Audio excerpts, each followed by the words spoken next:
Ready? As I'll ever be. What is up, everyone? Welcome back to the Fitness Stuff for Normal People podcast. I'm Mariana. And I'm Tony. And the fitness industry right now is not what it could be. It's become something built on unrealistic expectations, aesthetics, and external validation, directing attention away from what actually matters. The bottom line is we're not trying to provide just another fitness podcast, but completely change the fitness industry for the better by providing you with the knowledge and tools to give you confidence in applying the best possible training and nutrition into your own lives. Where today we are taking topics that don't need the level of detail that would require an entire episode, but topics that you guys still are dying to know the answers to. More specifically, we'll be going through ab-specific training, collagen drinks and supplements, HRV, or the one metric that can best measure your stress and recovery, and glyphosate in oatmeal. That has been a hot one lately. Not my oatmeal. But before, as always, if you really like the episode or just the podcast in general, make sure to give us a 5-star review wherever you're listening and to follow us over on Spotify. And if you want more after each episode, join us over on Premium. It's just $5 a month where you get a bonus episode every single Friday where we're answering your question. Last week, we actually dropped our first ever complete training program, which is free for all premium members with our 12-week push-pull-leg program, the first of many more to come. And just by being a Fitness Stuff premium member, you're entered in our $300 Legion Supplement monthly giveaway. Monthly. We put the sign up for that in the show notes down below. And before we jump into these topics, huge shout out to our day ones over at Legion Athletic. We shout out their supplements all the time. Their sherbet pre-workout, their bomb tasting whey protein, their huge protein and fiber cookies. But today I just want to give a special shout out. We get asked all the time about our favorite books, the most important books we've had to read that have helped better our understanding for not just nutrition, but every aspect of training along the way. And I think every time the first book that comes to mind is Bigger, Leaner, Stronger, or Thinner, Leaner, Stronger by Mike Matthews. I don't think I've ever read a more complete blueprint, guidebook, whatever you want to call it, to your overall fitness, training, nutrition, recovery, every freaking step of the way. It blows my mind. And it's only a few bucks on Legion's website. So, I mean, I guess if you want to use 20% off your first order, you could get like $2 off of a $7 book or something like that. But if you want to check that out or any of their phenomenal third-party tested supplements, you can use code FSPOD or FSPOD at checkout, or we'll just put that down below. Let's get into it. Round robin, number 3, number 4, whatever it is. I forgot you even took the round robin out of it because that's not even what a round robin is. But I like these episodes. I know, but for some reason we call it that. It just it sounds good. We like alliteration. We do. A few topics that are unrelated that are popular. I was like, what's happened since last time we did one of these? It's been like a good month and a half, 2 months. Yeah. Aliens popped off. Aliens did pop off. That's very current events, I feel like. But I'm that was this week. I've always been team aliens exist. So nothing in me was surprised at all. I've just, you can't tell me that our universe is this big and there aren't other living things out there. That doesn't make any sense. Listen, I'm on your team more because I've seen them, but we're both on the same team. Aliens exist. You've seen it? Yeah, I've seen a UFO. Have you not? Not Red that Rocks I can confirm. Red Rocks Amphitheater. Me and my friend sitting out one night overlooking a concert from a little park bench. It more cracks me up that most people are like, who cares? Our world's falling apart. I can't afford my rent. I can't afford my rent. Eggs are too expensive. Ridiculous. Yeah. Okay, so it's been a while. But let's bring them back. Now, I'm excited to hear about all these. And if y'all are unfamiliar with how we run these round robin episodes, it's where Mariana and I both present or pick 2 topics that we are getting drilled on, questions that just don't quite have the level of detail or need the level of detail for an entire hour-long episode. But we each get to pick our 2, bring them to the table of what we're getting asked most from our following, from our crowd, and from y'all listening to the podcast. Which, shout out to our listeners, are dope as hell. Do you ever interact? Okay, shout out to one. Do you know Samantha? Sam? I don't know if she goes by Sam or Samantha. She's a listener who I think we just connected because she kept tagging us in the show and it pops up in your DM. So I'm like, you're dope. And then she shares a lot of sick memes, which I feel like tells a lot about a person. Anywho, she just like competed down to her first ever competition this last week. Looked freaking insane. Her prep was crazy, but her body, it was insane. I don't know. We got badass dope followers. I know. I love it. That's all it is. They're dope listeners. Now, we're going to start off with one that I brought to the table that I get asked about all the freaking time. And there's so much Yeah. confusion about it. So let's talk about ab training, ab specific training, which is one, arguably, people think abs, six pack, right? Which is probably the most wanted quality in all of when people want to work out, they want to look fit. They really want a six pack most of the time, Mhm. which is funny. But it's also probably one of the most disagreed upon topics I think there is when it comes to training techniques is how to train your abs, how to train your core. And aside from aesthetic, a strong core, we've talked about this a handful of times, is probably the most important muscle group you could keep from a longevity, health, quality of life standpoint too, Mhm. Yeah, right? I Like it's agree. going to help keep your posture right, supporting your spine, especially if you're a taller individual. It prevents, even improves back pain, improves your balance, improves your breathing, which we know how important that is from our episode over there. And it's going to make any exercise you do in the gym that much stronger. Like I Mhm. see so many strength athletes who will just do bench, squat, deads, and they never train their abs and they get stuck and they hit these plateaus. It's because their core is so weak in comparison to the rest of their body. So Yeah. your abs and your core are massively important, massively important. But what kind of stuff have you heard people say when it comes to training abs? There's like some ridiculous acrobat exercises I've seen. What do you There's hear? so many ab workouts, six-pack ab workouts. Like people will name like celebrity workouts for like get this person's abs or something. And it's just like the worst part about it is you have all these people who already have abs doing ab workouts.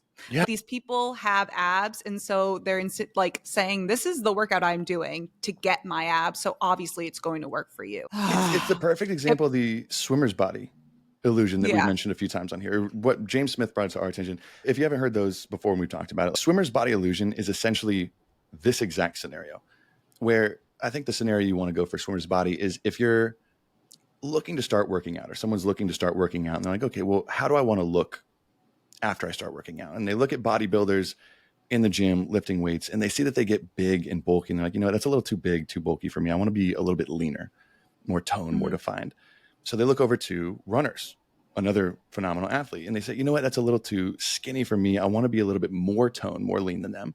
So they look over to swimmers, long, lengthy, muscular, and very lean bodies. And they say, oh, well, I'll start swimming to look like that. And then a few months down the road, they realize they look no closer to that swimmer that they had imagined than they started out with. And the swimmer's body illusion is that swimmers don't look the way they do because they swim. we They call it here. swim because the way they look. They swim Mhm. because the way they look. But essentially, they are naturally longer, more muscular athletes. So their bodies naturally look like that. That makes them better at swimming. Just like if you look at an NFL player who's 300 plus pounds and just a monster, if you start playing football, you're not going to start looking like that person. They play football because they look that way, Yeah. because they're genetically just built for that sport, to excel in that Mhm. sport. And that's what happens so many times online is someone who's had abs since they're 8 years old will start doing whatever they do or consider for core. And they'll tell people that's how you get abs. So someone Yeah. who's always had abs, they'll say, you know what? All you need to do is squat, deadlift, and bench press. You don't need to exercise your abs. And that's all you need. And they're wrong in that case. Certain people say avoid carbs, take these certain supplements. They're really wrong. Some people say you just have to keep getting leaner and leaner and leaner, and they're wrong. Everyone's a little bit wrong in their approach because in reality, the best way that you can get a six pack or build a strong core involves combining several of these strategies. Specifically, the big ones are reducing your body fat percentage, doing the right types of ab exercises. That's a big one, and eating enough protein at the end of the day. And this is going to still be different for each individual based on genetics. So we're going to break it down, how to do it, the best exercises you need to incorporate for a strong core. But the genetic component I think is interesting. And it's not something I even started thinking about until a few months ago, but abs definitely have the biggest genetic influence. And there's three big aspects of genetics that I think are important to cover because some people don't think about that part. Especially if you see, you know, a Cristiano Ronaldo. And I know when you're a young dude, especially, I don't know if this is like this with girls too. When you're a young dude, you see one dude who's six pack, specifically the way it looks. You're like, I want that one, that dude's Yeah. specific abs, not someone else's. They look weird, they look funky, they look curvy, swirly, whatever. I want this dude's. And you don't realize that no matter how hard you try, you can never get your abs to look like someone else's specific abs, which is, do girls go through that or is that more of a guy thing? I feel like guys are I more feel of like the ab. more girls more so just want I wouldn't say it's always abs. It's more so just like having a flat stomach. Like the definition isn't as Oh, for sure. prominent, but more so like just the leanness. Like I know that more guys probably look towards that, the shape of the abs and Mhm. how they're structured and being very prominent. So, Yeah. but So still, that yeah. part of the body is equally focused no matter who you are. But Hmm. there are three big aspects. There's three big aspects of your genetics which determine how your abs look specifically. The first one is your muscle insertion points, or the location of where your muscles attach to the bones. The arrangement of these insertion points can affect the overall shape and definition of your abs to look different, appear at different body fat percentages, a number of different things. The second part is muscle belly length, or the length of the muscle belly, the fleshy part of the muscle between its tendons. The longer your muscle belly is, it'll usually result in a much different look or appearance compared to the shorter ones. And the third one that people hate, but is something you just can't get around, is your body fat distribution. Your genetics have a big influence on where your body tends to store fat. And there's averages. That's where you hear like the quote unquote stubborn belly fat or the stubborn thigh or arm or whatever it is. There are more common stubborn areas for most people, but your genetics are going to determine where you gain and lose body fat the quickest. Okay. Hmm. Some people naturally store more fat around their arms, but their core is super, super lean. For others, it's the opposite. Their lower stomach is where typically the last part to really lose body fat, anything like that. But anywho, any of these places, it makes it more challenging to reveal well-defined abs, even with a lower body fat percentage, if your midsection is a little bit more stubborn. And regardless of this, what we're going to talk about today, it's the same principles apply, right? So there's three big things. One is not training them right. And this is probably the most annoying thing I hear. Same thing with calf training. Now, this is hard to wrap your head around for some people, but your abs are made of the exact same muscle tissue as any other muscle in your body. And for some reason, people think these and your calves, for some reason, they're special, right? And there are some slight variations in the distribution between something called like slow and fast twitch muscle fibers in different muscle groups a little bit. But this doesn't Yeah. mean you should completely change your style of training. And for those unfamiliar, I think this is something cool to understand. For the most part, and there's different subtypes, but you have slow and fast twitch muscle fibers, or type 1 and type 2, or how people usually refer to them as, right? Slow twitch, think these muscles, they contract slowly. They generate less force. These are better for endurance activities like marathon, or a lot of like your lower back muscle that has to keep your posture upright all day without getting fatigued. Where fast twitch or type 2, these are more rapidly contracted, right? They generate a lot of force. These are more used for short bursts of intense energy, very powerful, explosive movements, like you see in the gym a lot of the time. Now, all muscles in your body are going to be made up of a combination of both of these. All the muscles that you're going to train are going to be a combination of both. And certain muscle groups do have a little bit more of one type than the other. And just from a few studies that have been done on this, and this is where genetics are a little bit different too. There tends to be, like, for example, in biceps, right? They tend to be a little bit more reliant on fast twitch, about 60% fast twitch, 40% slow twitch, where your calves are more 50-50, right? Have a lot more slow twitch than your biceps, or quads, which have up to 70%, almost 69% fast twitch. Now, your abs are closer to the middle, right? Around 55 to 58% slow twitch and 42 to 45% fast twitch, at least in the paper that I pulled. And some people think that because your abs have more slow twitch, that you need to change your rep ranges drastically in order to get these to grow. But we're not talking like a 90-10 split here. We're saying about 55 to 45 in distribution. Okay. So when people think that you need to train them at super high rep or super high frequency or anything else, you have to remember it's not much different than any other major muscle you're going to train in your body. And we just covered this in the PPL system, right? Like, how do we train any other muscle? You want to hit between 8 and 20 hard sets close to failure each week, lifting heavy weights under control to that close failure point, using somewhere between like your 75 and 85% of your one rep max, meaning around 6 to 12 reps for the most part, and applying progressive overload. There's nothing different to your abs, right? So if you have an entire chest day and then you throw in 3 sets of 20 crunches at the end of your workout, that's not going to grow your abs. I think that's No. the biggest thing that I see people get in the mood. It's these stupid, I don't want to say stupid, these weird ab things that they throw in at the end. You know what I'm saying? Yeah. It's Yeah. not that different. People talk about Pilates a lot and how like that tones you, but Mhm. you can feel that your muscles are being strengthened from doing something like that. You may feel that way, but at the end of the day, it's impossible to build up those abdominal muscles without applying any weight over time, just doing the same thing. But maybe some things, I think that a lot of the misinformation comes from, maybe people are just not, they're starting to eat less. Maybe they're starting to do more cardio. Maybe they're starting to walk a little bit more. So they've put themselves in a deficit without counting calories. This is where I see it a lot. People be like, I didn't track anything. I didn't count my calories. I just added in this this ab workout and it changed me, or I just started doing Pilates. And it's like, just because you weren't meticulously counting calories doesn't mean you didn't do anything else that could have put you into a deficit that made you shed some of that fat. And now I mean, same thing when you see glutes, for example, and people are doing like these banded or body weight 20, 30, 40, 50 rep sets of all these things. And you're not going to see real glute growth until you lift heavy weights most of the time. And that leads you, what you just said, like other variables that go into it. The second problem is if you don't see your abs, at the end of the day, you're probably just not lean enough. And this is where the term abs are made in the kitchen really comes from. And we got to remember where like the word tone or lean comes from. How you get like quote unquote lean or tone muscle isn't the way you train that muscle. It's the distribution of how much muscle is there versus how much fat is laying on top. That's what changes the appearance of whether a muscle looks bulky versus tone. That's it. How much fat is laying on top of how much muscle. And this is usually the hard part, but for men, and this is largely based on genetics, like we said, you generally have to be below 10% body fat if you want to see visible abs. Now, if you have good genetics, I know JPG has talked about this a lot, right? He can see abs up to like 12 to 14% body fat. And so can some people, but that doesn't mean everybody can. For most men, it's a little bit tougher and you have to get sub 10%, which is not an easy feat. And for women, it's generally below 20%.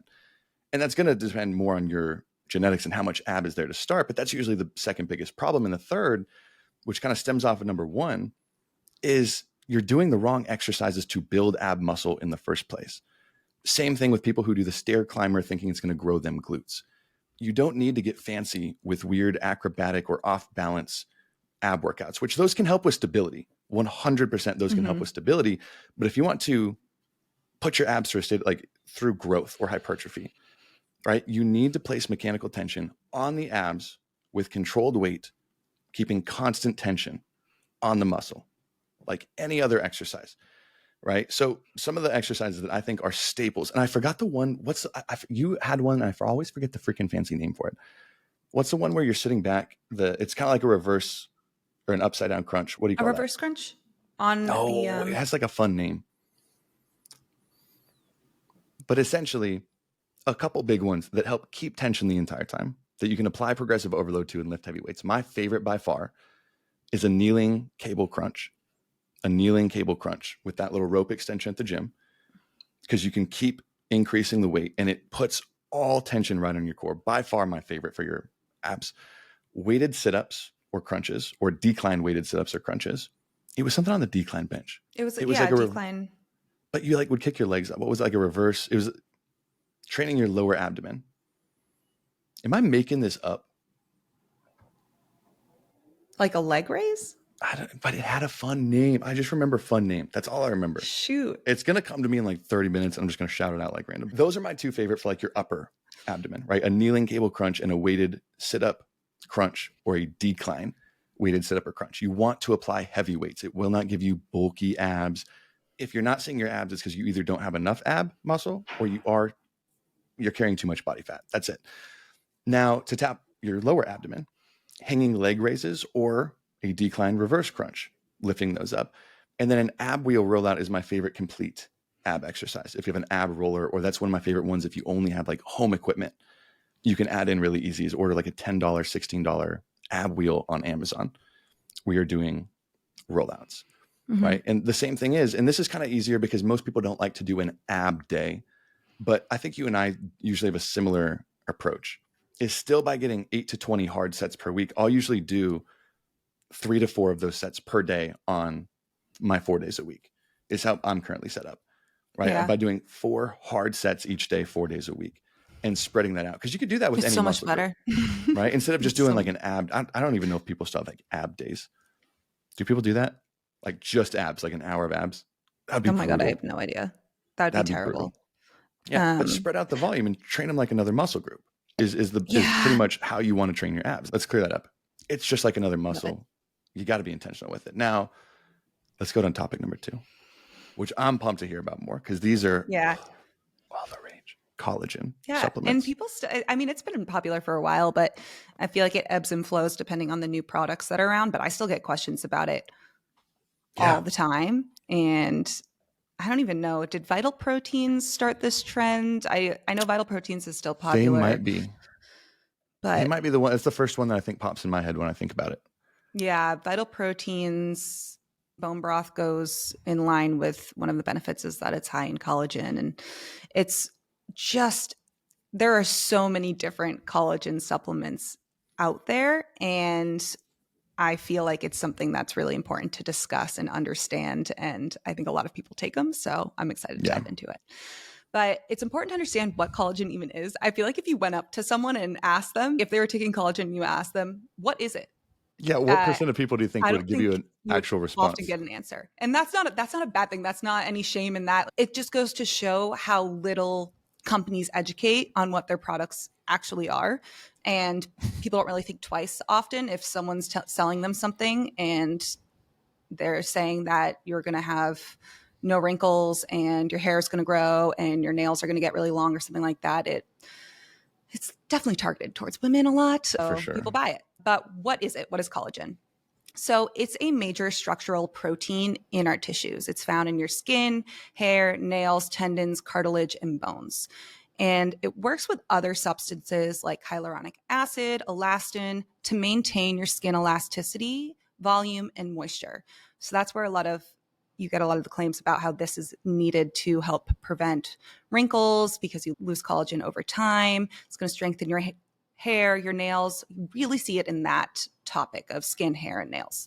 Yeah. I've seen it for gut health, but not as often. I think that's more the bone broth camp. But it also helps make up proteins like keratin, which is found in your skin, hair, and nails. So our body actually naturally produces collagen using amino acids, which are the building blocks of protein, from protein-rich foods or collagen-rich foods. So our I was going to bodies say make all the collagen. stuff that you were just talking about, that's the collagen that's already in our bodies, not the Yeah. collagen supplement, Yeah. right? I just So want we're to make talking, that clear distinction. Yeah, the stuff that's talking already about in our bodies. collagen. Yeah. Yep, we make it. And aging, sun damage, smoking, and alcohol consumption all decrease collagen production in our body. Aging and sun damage being the biggest factors. Really? As we age, our collagen production just naturally slows over time. And that's why you'll see people's skin start to wrinkle. You'll see you decrease in bone mass over time, and that's where a lot of collagen is stored. So it makes sense. So it also makes sense why people would think, taking collagen supplements is really going to help with reducing my wrinkles over time. Yeah. It's going to be this anti-aging powerful supplement that at baseline makes sense. We'll get into detail as to whether or not that is true.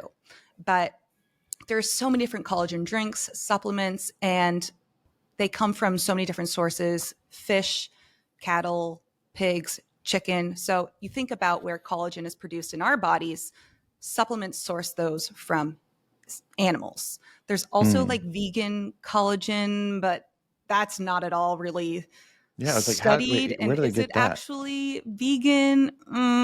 Where can you get that? Is it like synthetically made?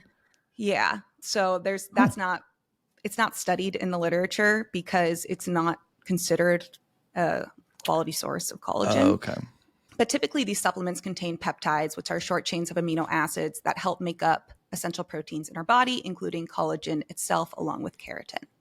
So it's a little snippet of what collagen is, also what collagen supplements are. So I wanted to give that overview and then dive into these proposed benefits of collagen supplements and whether or not they are true. Yeah. Specifically skin health and then hair and nail health, because those are the most popular and that's what it's mainly marketed for. Mm-hmm.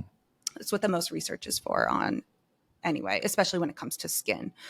So a really good review and meta-analyses of 19 randomized controlled trials looking at hydrolyzed collagen supplements in humans. So these are good studies. This is high quality studies. They're all pretty small and short term. So I wanted to just make that clear in the beginning.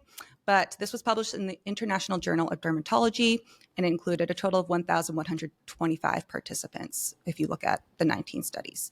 So not huge studies in isolation, but we can pull a few things from this review. So they did find that those who use collagen supplements saw an improvement in firmness, suppleness, and moisture content of the skin, with wrinkles appearing less noticeable.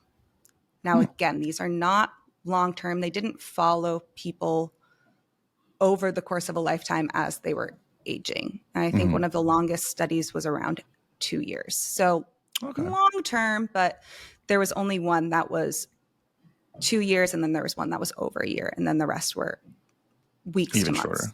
shorter. Yeah. But it's actually unclear from these studies whether these skin improvements were actually due to collagen. So most of these trials use commercially available supplements that contained more than one ingredient, more than just collagen. It wasn't collagen alone. So contain other vitamins, minerals, antioxidants, coenzyme Q10, hyaluronic acid, and something else that I'm not going to try and pronounce, all of which could also influence your skin health, especially say if you are deficient in certain vitamins and minerals. Yeah. That can also influence your skin.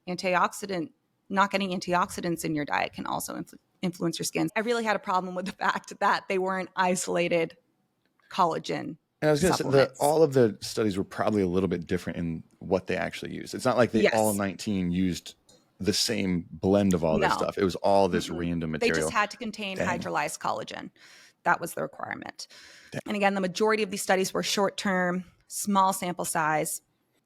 But they did show that drinking collagen with high amounts of the peptides prolyhydroxyproline and hydroxyproline glycine can improve skin moisture and elasticity and wrinkles and roughness. So those were the specific peptides that they did find the benefit in, even though it was from these short-term studies. Okay. So if you did want to take a supplement, those two peptides were the most effective, but large, high-quality studies are still needed, high quality in terms of being a larger sample size, long-term, needed to determine whether or not the commercially available products are helpful and safe to use long-term. Really don't know. And when we're talking about skin health, especially from an aging standpoint, which is what these are mostly marketed for, the anti-aging benefits of it. Yeah. We need to have those. We can't conclusively say that these are going to help with wrinkles. And it's just not, hasn't been done yet. Maybe there's some potential, but especially because these studies did not isolate collagen and they also didn't do any nutrition data. Like they weren't they didn't look at their diets or anything else. So there are so many flaws here, right? So I've seen a lot of people reference this review who are big supporters of collagen. This is a good, high quality review, randomized controlled trials, human trials. That's wonderful. However, you cannot ignore the fact that they did not account for diet, which our diet has a huge influence on our overall skin health. Huge, huge, huge.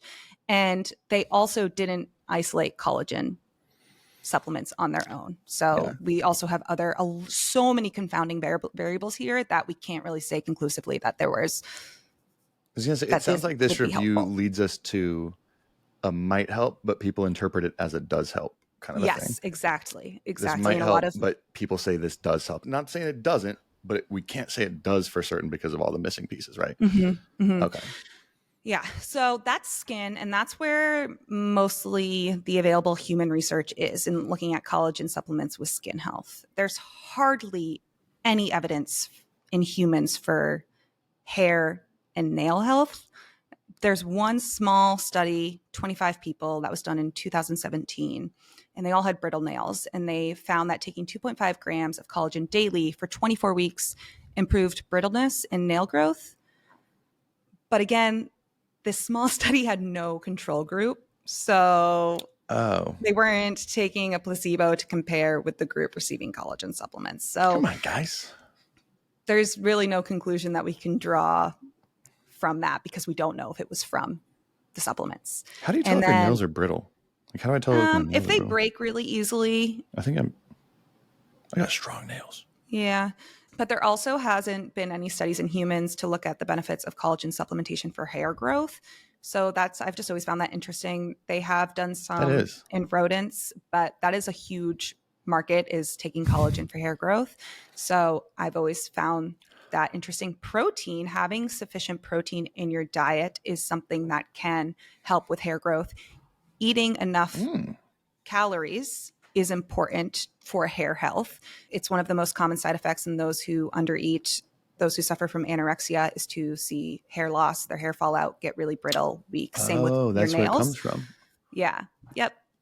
Because not only are you energy deprived, but you're protein deprived when you're not eating enough over time.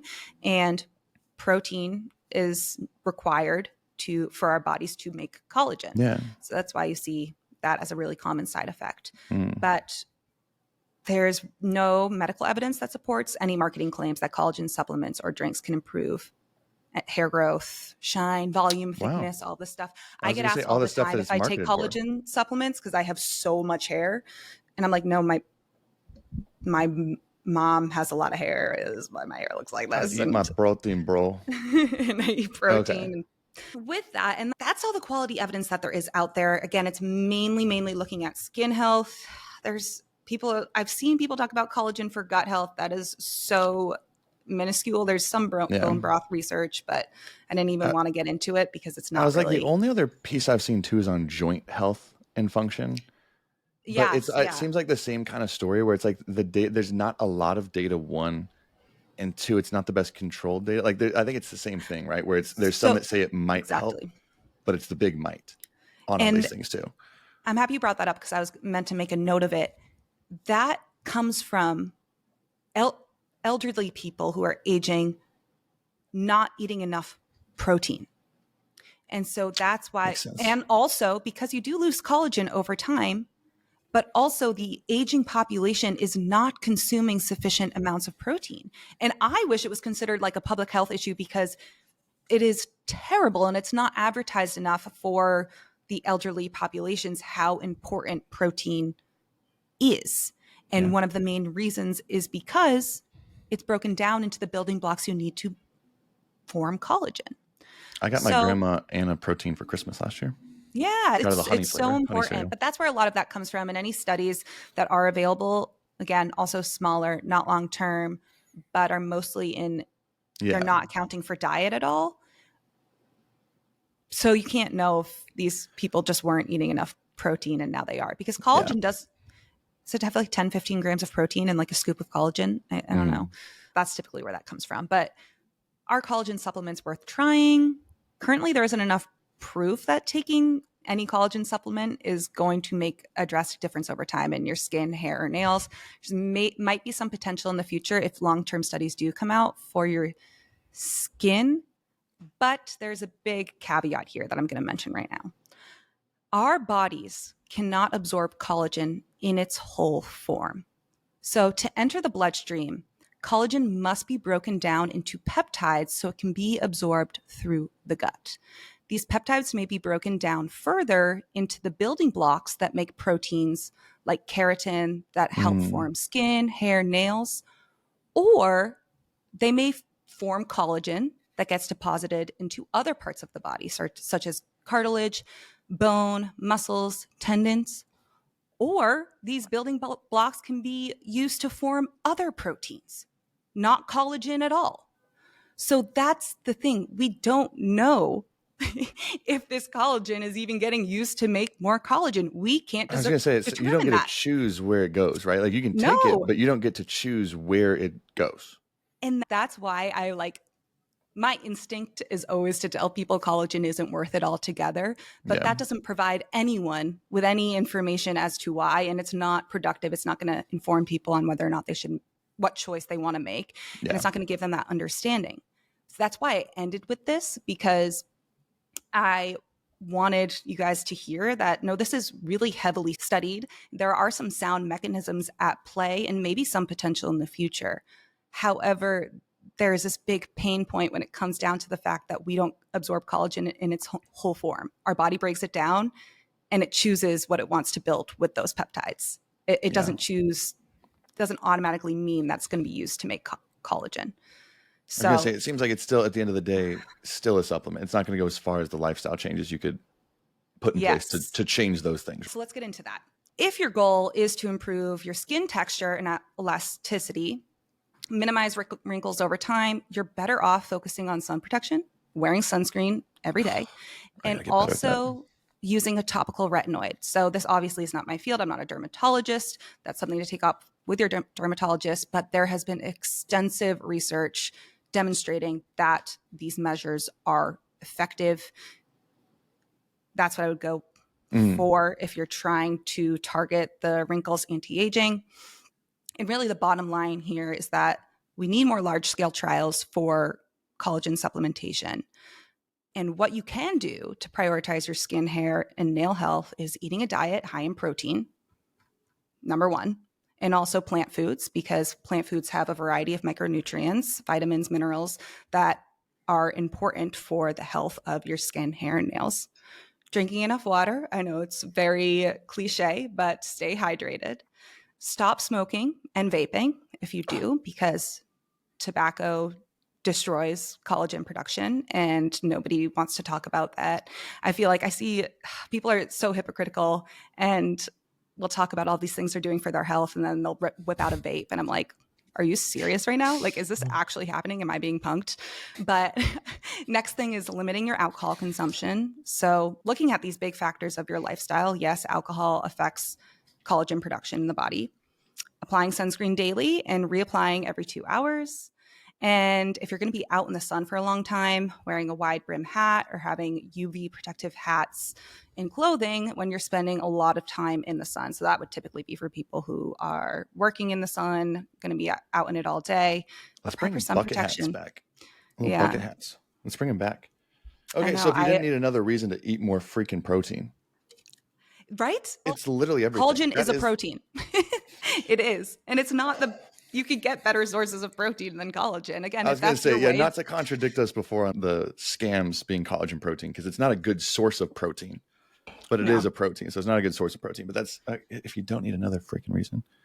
Yes. So collagen supplements, put a wrap on that. Collagen. And I was going to say, same thing as like when people look at their joint health, it'll be easy to jump to a collagen supplement rather than implement a 10 or 15 minute mobility program a few times per week.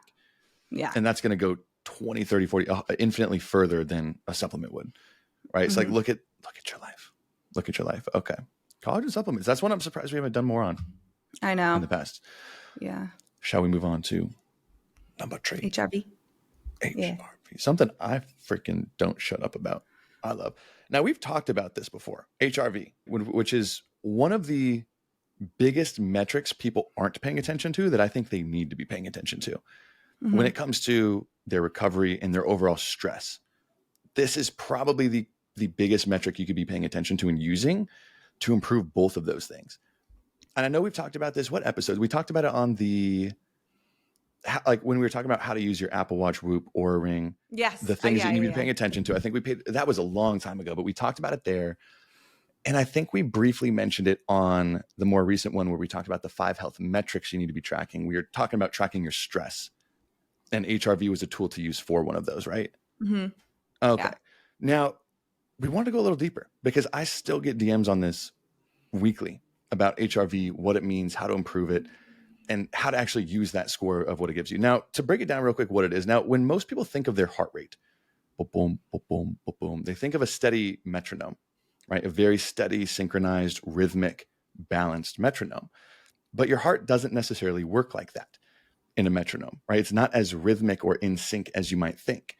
It actually changes its rhythm with every single beat, right? So there's a little variation, HRV, heart rate variability. So that's where the variation comes from, right? So this constant variation happens in milliseconds between your heart rate, right? So if you actually measure the time it takes from this beat to the next beat, to the next beat, to the next beat, those very specifically measured times are a little bit different. They're not the same, right? And this is what's known as your HRV or heart rate variability. I think you can track this. I think Apple Watch, Whoop, and Aura. I don't know do you know if Fitbit does? It might now. There's so many, like, I Yeah. feel like Fitbit probably Yeah. does. And I think from the data, it looks like Aura and Whoop are the most accurate. And I think Aura, not more because of the technology per se, but also just because it's snug around your finger, where more wrist-worn devices can lose a little connection between the skin, and you need something very tight on. And that's where I think the Aura Ring might edge That's why it the out. Whoop, I know runners pay huge attention to their HRV. So they'll do it tight around their bicep. I've seen it where it like leaves an imprint for a little bit, but Yeah, that's why the why you'd strap want to do it. is how it is for Whoop. Like, you don't get fancy straps. It's one that you can make pretty tight. Yeah. And so those are what you would see to measure it. If you have one of those, look at the data and you can actually see what yours is if you've never paid attention to it before. Now, these variations, like, okay, that's cool. That's what it is. What does it mean? What is this actually measuring? These variations, these are a direct reflection of our ANS, or autonomic nervous system.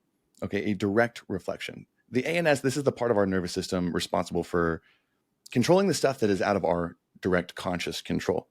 Breathing, our heart rate, the widening and narrowing of our blood vessels, our digestion, a lot of those things that we don't have to think about, the ANS is controlling for us. Kind of important. You don't want to forget to breathe. That's not a good time. Now, more specifically, your HRV is measuring the balance between your fight and flight and rest and digest, or parasympathetic and sympathetic parts of that nervous system. Okay. And I know everyone's heard the terms rest and digest, fight or flight. Think of the fight or flight side. I think this is a good analogy, or the sympathetic side as like a fire alarm. Okay. So imagine your body as a building that's equipped with a fire system.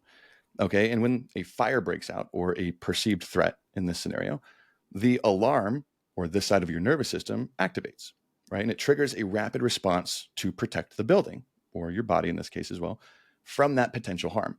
So when your brain detects danger, this fight or flight sympathetic response activates to prepare you to deal with that threat in one way or another, right? So your heart rate increases, you narrow your focus, right? Distractions go away. This primes your body to either fight or escape. And I think that's where a lot of people, I hate when people draw too many distinct lines between us and our ancestors, because we're so different. But these are triggered for us in very different scenarios, where there was a lot more physical danger even 100 years ago than there is today.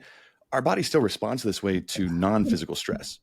Yes. And I think it's so cool. I think that this branch of our nervous system is so cool, because people will say, especially when you're in danger, and this doesn't happen as often anymore, but you see on the news a lot situations that people shouldn't have survived. Like, I remember seeing someone getting crushed by a boulder and being able to move a boulder that they would never have been able to lift in the real world.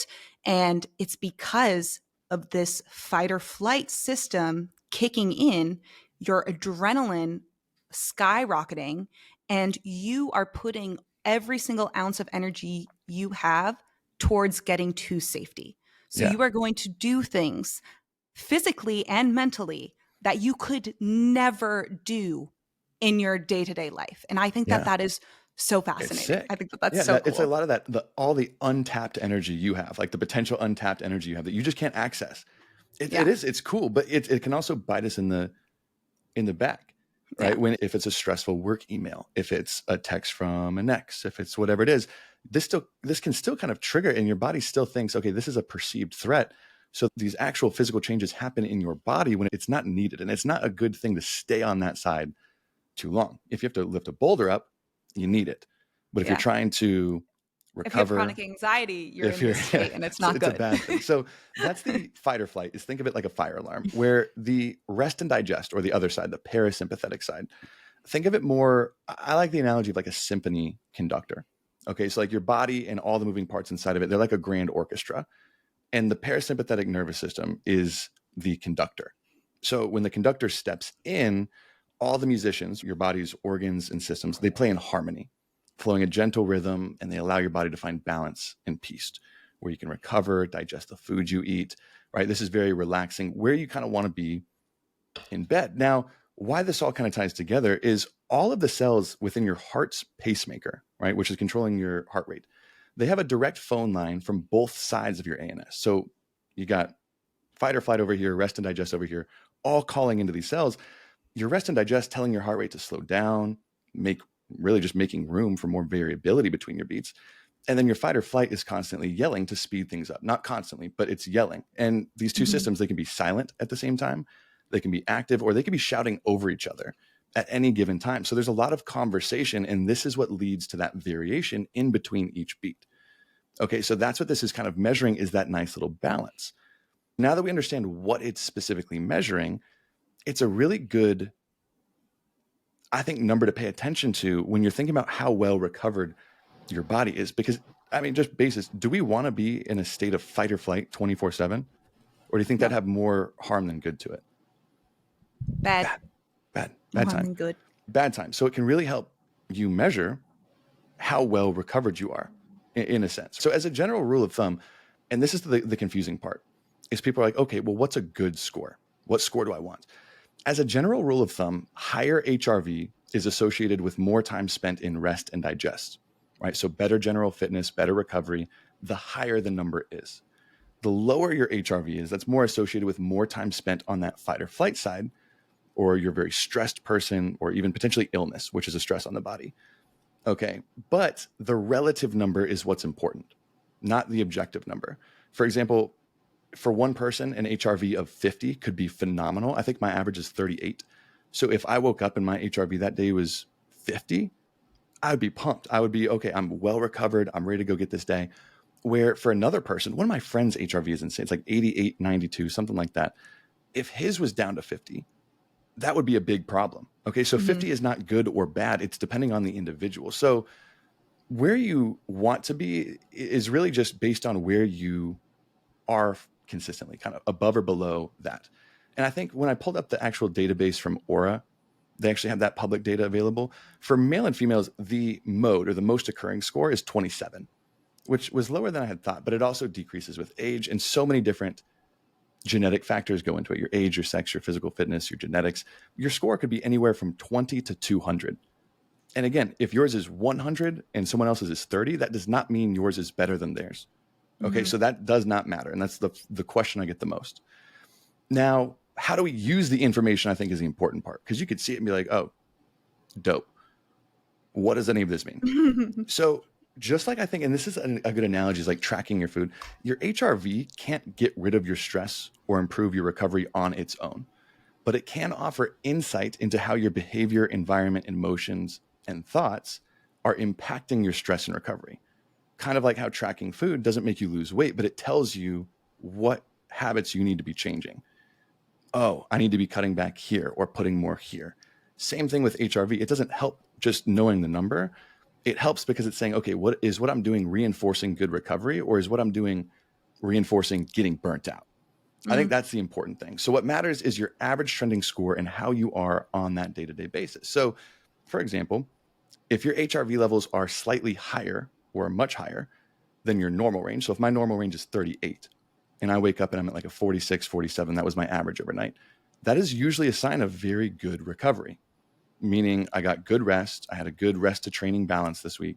Maybe I took a really much needed rest day. I got a great night's sleep. I maybe engaged in some breath work, some meditation the day before. It was very relaxing. My body's in a nice, calm state. And if your HRV levels are much lower than your normal range, so if I'm 38 and I wake up at 28, that could result from a number of things, from dehydration, you drank alcohol the night before, you have high stimulant use, you had a late night meal too close to bedtime, or a workout, you could be getting sick. I mean, there's a lot of things, right? Even prolonged stress from work, relationships, anything else. A big one is jet lag and inconsistent sleep patterns, or we talked about this on overtraining, that recovery episode. If you're overtraining, that could be a sign that yours is much lower. And this is how you would use those then to change your actions. And I think this is why it's important, because you'll make more progress in the gym. You'll be able to stick to your diet better. You'll be able to control your willpower better when you're in a calmer state. You can be more present than just go, go, go. It's crazy how much alcohol, like looking at those numbers after like a night out drinking. Right. It's just, I feel like everyone understands that alcohol isn't good for you and it makes you feel like crap. But for whatever reason, I don't know, like, why our society can't put into perspective how that is like it's a silent but super loud killer over time to our bodies. I think that the HRV number, looking at that after a night of drinking is insane. It is. I didn't realize that when I was saying it, but even just 1 to 2, if I have like 1 or 2 cocktails, Karina and I go out to grab a drink, whatever, it will not only tank my REM sleep, which probably also hurts us. You're right. My HRV will be significantly lower the next day compared to just a bad night's sleep or overtraining, anything else. Alcohol kind of, I think why people don't care about it though is probably because it doesn't affect them in the now. It affects them later, right? It's like it's a killer, but not today, not this week. It's a killer in 10 years, whatever it is. But the more data you have that shows you this thing, that's what pissed me off. I was like, dang it. Because I would have a cocktail 1 or 2 nights a week just because I used to bartend. I really appreciate that. But then the more I saw, I'm like, oh my God, this is really impacting a good night's sleep, my HRV, all these things throughout the week. I'm like, okay, maybe I need to cut back a little bit more. But here's how you would use these numbers. Okay, so you know what your average is, and now you can actually notice, because this is something I check every single morning, right? When I wake up, I sync my Oura ring from sleep, and I see what my HRV was, and I think everyone else could use the same tools. Now, if your HRV is lower than normal, which you don't want, right? If your HRV is lower than normal, that means you've been under a lot of stress, whether it be physical, mental, or something. But where you might change your actions that day is you might reschedule a higher intensity training day, or even replace it with a rest day completely for later in the week. So if I'm going in on Monday and I'm in a full body training split right now, and I'm trying to come up with a cool name for it, like Nightmare Mondays. I try to make Mondays the hardest day of my week, just because after I get by that, it'll just make everything else a dream. Oh, I like that. So I'll schedule my hardest workout on a Monday, but if I wake up and my HRV is tanked, sometimes I will replace it with a lower intensity workout that I have that week and just switch days, because I know there's only so much of a deep of a hole I can dig myself to get out of, right? So if you have the flexibility, you might just completely reschedule, or if you have a flex rest day in there, take your rest day on a day that you're not well recovered, because that's your body saying, hey, we need a little break, is when you have a lower than normal HRV. Another way to do this, and this is something I love doing throughout the day, is make time for a few 5 to 10 minute just breath work or step away sessions from work, where in between meetings or like after this podcast recording, I'll step away from the computer, put my phone down, I'll just breathe for 5 minutes. And that's something we talked to Shane about, right? That's one of the only things that can have an immediate impact on your HRV is some deep breath work for even just a few minutes. And then honestly, just set a goal for that night and say, you know what, I need to wind down a little bit earlier tonight so I can make sure I get a good night's sleep. So make sure you close the laptop at 5 or 6 o'clock. You're not on your phone. You're not out doing stuff crazy late. Wind down a little bit earlier, where if your HRV is higher, so if mine's 38 and I wake up and it's a 44, I know I can probably push it harder in training that day. I can reach for some new PRs, some higher goals, or I can take on bigger, more creative challenges at work because I can handle it that day. So if you have any flexibility in your week, that's where you would essentially use it. And if it's something that you want to improve, it really just takes a look at looking at your lifestyle. What's taking away from that? Are you overtraining? Are you not prioritizing sleep? Are you not prioritizing recovery, right? You have to do these things. You could even incorporate breath work, walking breaks, meditation, lower stimulant use, cold water therapy. Actually, is a pretty good, like cold showers, ice baths. This is where it kind of plays in a role there. But notice what makes a change and keep doing it. Because I think this is such an underrated tool that people use if they want to feel great through the week. Not even just their workouts, but if they just want to feel great, right? Like when you're calm and well rested, I feel like you could tackle the world. But if you're exhausted, even the most minor problems feel like just boulders that you have to move, right? No, I agree. I like HRV as a metric that you can tangibly work with, and you'll also see so many more improvements just because you're tackling a lot of other health behaviors that are going to make your quality of life just in general better. Yeah.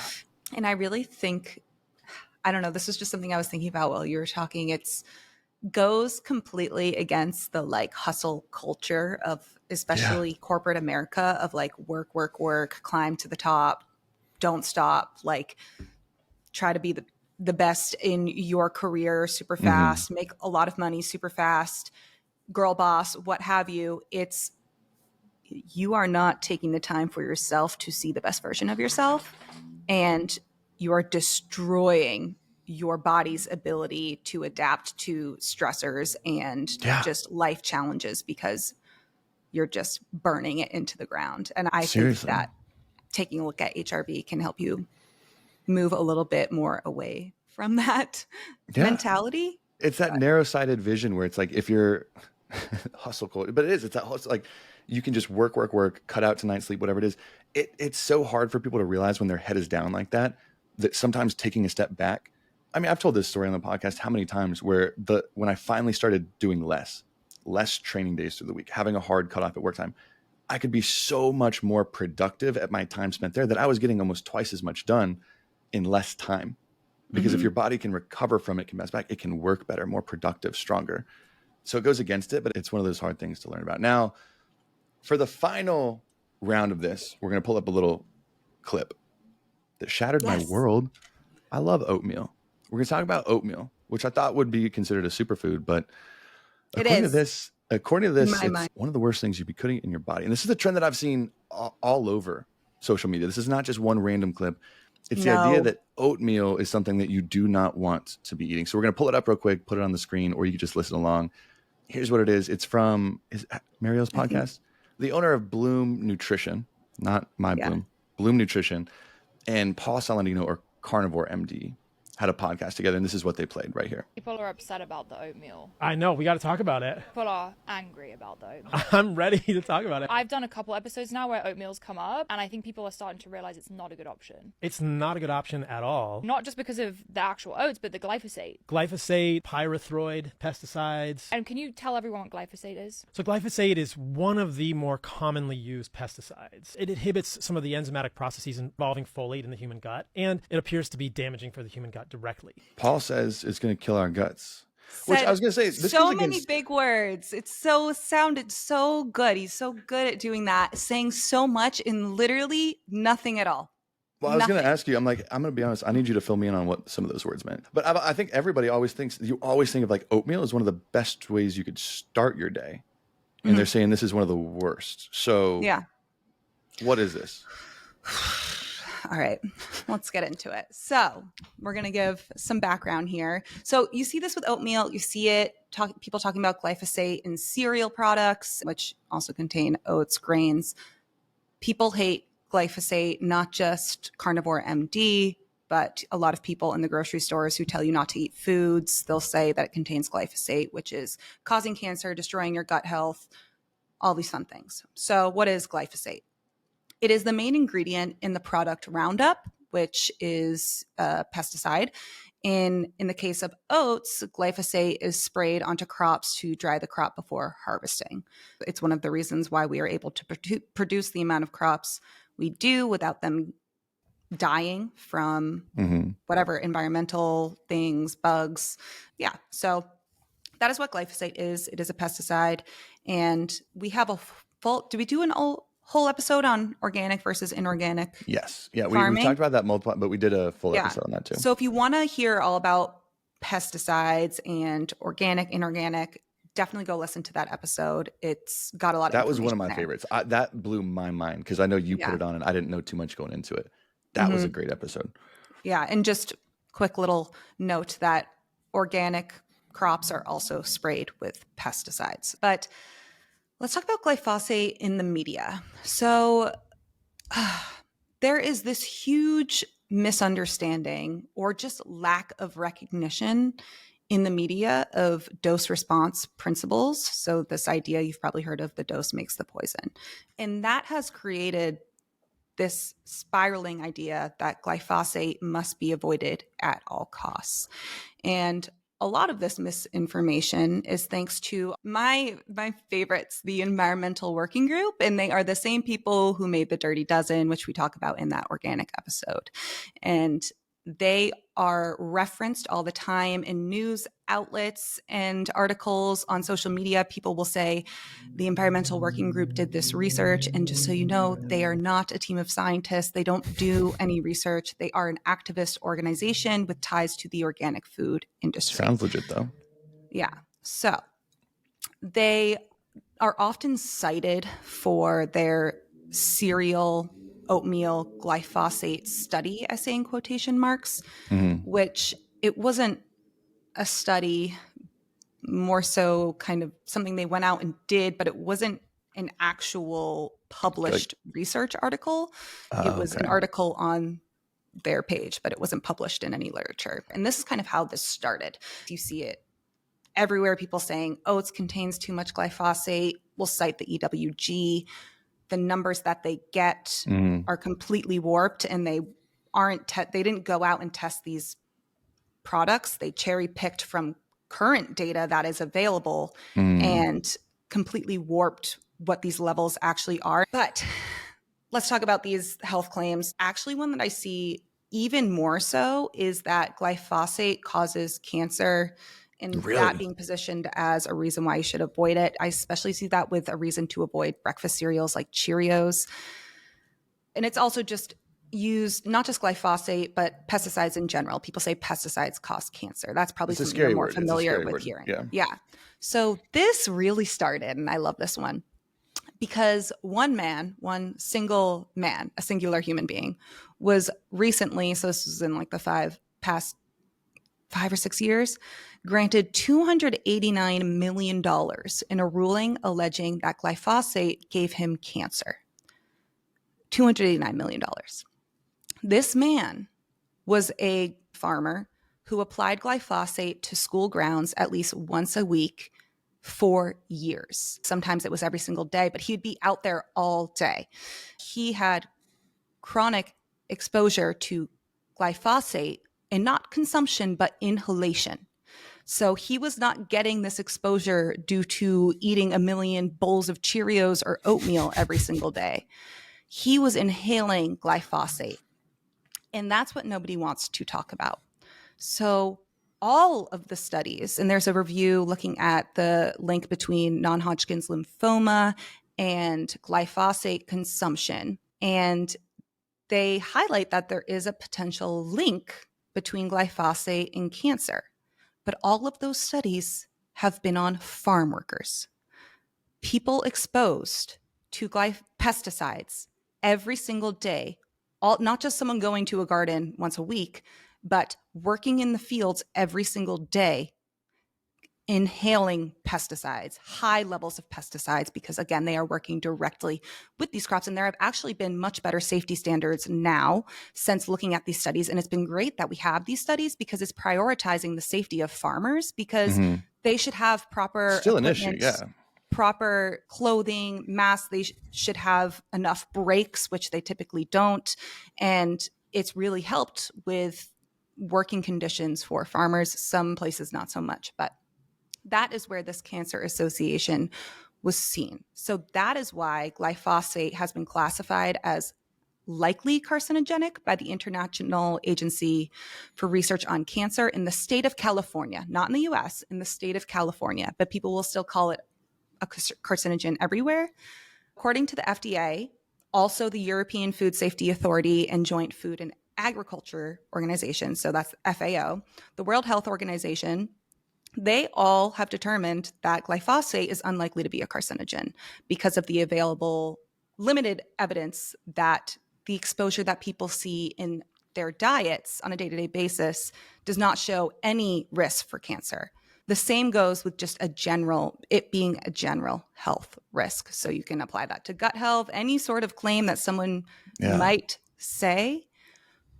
We are not exposed in our diet to enough glyphosate to infer any sort of health risk. I was going to say, like, how much is found in a bowl of oatmeal compared to what you think a farmer or someone else? Yeah, we're not inhaling glyphosate. We're not working on a farm. We are talking about it in food, and that's what people refer to. They will take this data and say that means we have to avoid glyphosate, but that's just simply not at all the case. In the US, we have established reference doses and tolerances, okay? We have established limits. The Environmental Protection Agency has set a tolerable limit for glyphosate I'm going to talk about oatmeal specifically, to 30 parts per million. I found a good Canadian analysis of glyphosate in foods. And before you say anything, Canada is the world's largest exporter of oats. So that's why I included it. So like the ones used in also breakfast cereals. So that's why I included this. It not only reinforced that glyphosate is safe to use in crops, but it's present in often undetectable amounts in foods. Let me put this into perspective. A 150-pound adult would have to eat 70 cups or 10 pounds of oatmeal each day to reach that 30 parts per million limit. So not even a crazy dangerous level, but to the part where it's like, okay, we should probably stay below this. This is like the safety mark for this. Yeah. Mm-hmm. Yeah. You would need Yeah. 70 cups of oatmeal, And that's a 150-pound adult. So that number rises which a already lot. isn't very big. Oh my gosh. No. No. So we are not seeing a level of glyphosate in our diets to be able to infer any negative side effect. And that's the thing. That's what people don't want to talk about. No, pesticides, just looking at them on their own is not something you want to consume a lot of ever. Yes, that can become toxic. No one should eat pesticides.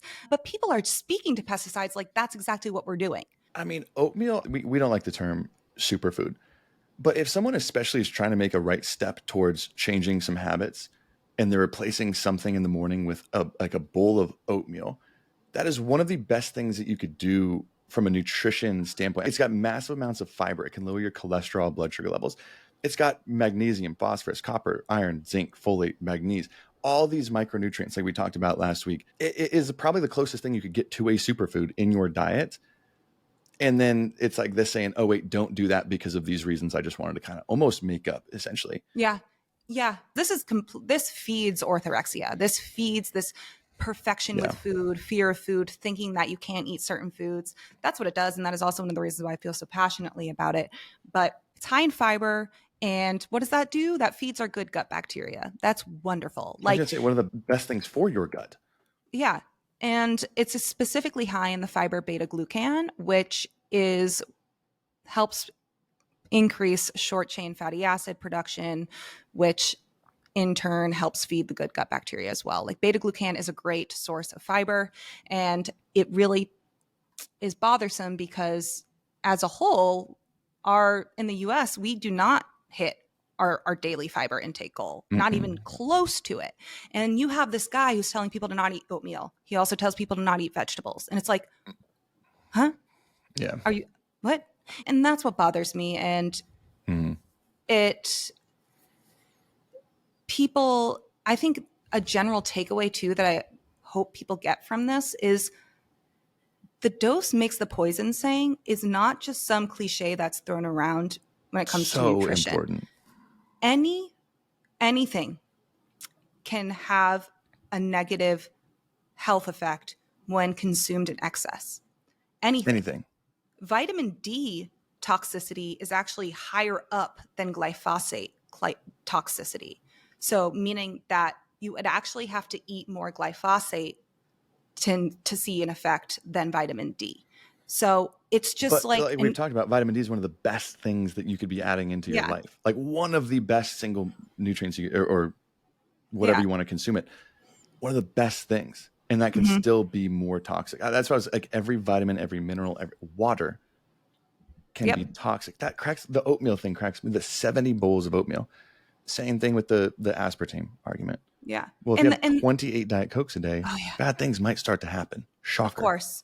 And it's the same. I might sound like a broken record too, because it is anything in excess can be a problem. And because of nutrition misinformation, any health misinformation, nobody knows how to have a balance. It's so black and white, and that it couldn't be further from the truth.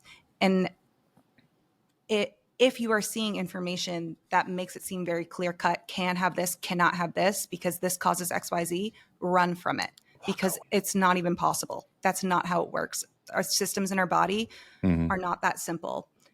The 70 bowls, that cracks me up. 10 pounds of oatmeal. 10 pounds of oatmeal. And then it might be a little dangerous. That's the funny part. It's not like that's going to kill you. That might be dangerous. But that's it. That's our round robin. Number 3, number 4, something up there. 4. We love them. Let us know too. DM us what y'all want us to do on these next topics. You're like, you know what? I don't think it's worth an episode. That's something you're dying to know. Let us know. And we take high consideration into all the people who submit these through the AMA feature on the premium side. They give us a lot of these ideas that we actually ultimately feed into, which we're actually going to go record and announce the winner of this month's 300 Legion giveaway after this, which will be fun. So join us over there if you want more and you want a more say in these episodes. But that might have been my favorite one yet. We've done some good ones, but I think that's my top. It's been a while since I've gotten mad. We have. We've been spending time in our parasympathetic. I like it. It's working. Rest and digest. All right.